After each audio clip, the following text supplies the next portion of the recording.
મિત્રો, મારું નામ છે પરવાડિયા સરવૈયા હિતેશભાઈ. આજે આપણે ગુજરાત વિશે જાણીશું. ગુજરાતની સ્થાપના 1 મે 1960માં થયેલી હતી.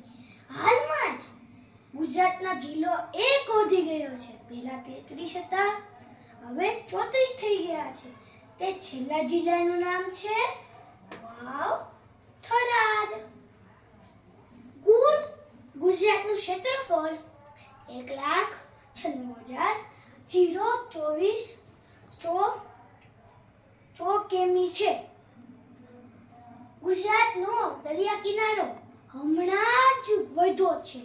પહેલા તો 1600 કિલોમીટર, હવે થઈ ગયો છે 2340 કિલોમીટર. ગુજરાતમાં ઉત્તર દક્ષિણની લંબાઈ 590 કિલોમીટર છે. પૂર્વ પશ્ચિમની લંબાઈ 500 કિલોમીટર છે. ગુજરાતમાં 2 અખાત આવેલા છે. પહેલા અખાતનું નામ કચ્છનો અખાત, બીજા અખાતનું નામ ખંભાતનો અખાત. ગુજરાતમાં 2 રણ આવેલા છે. પહેલું રણ મોટું રણ, બીજું રણ નાનું રણ. ગુજરાતનું પાટનગર ગાંધીનગર છે આયા દર્શાવેલો છે.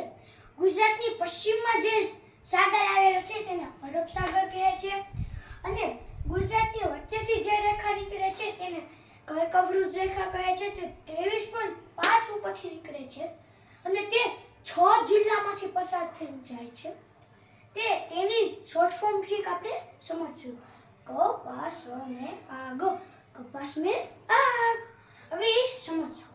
ક એટલે કચ્છ, પા એટલે પાટણ, સ એટલે સાબરકાંઠા, મે એટલે મહેસાણા, આ એટલે અરવલ્લી, ગ એટલે ગાંધીનગર. હવે આવતી વખતે મળીશું.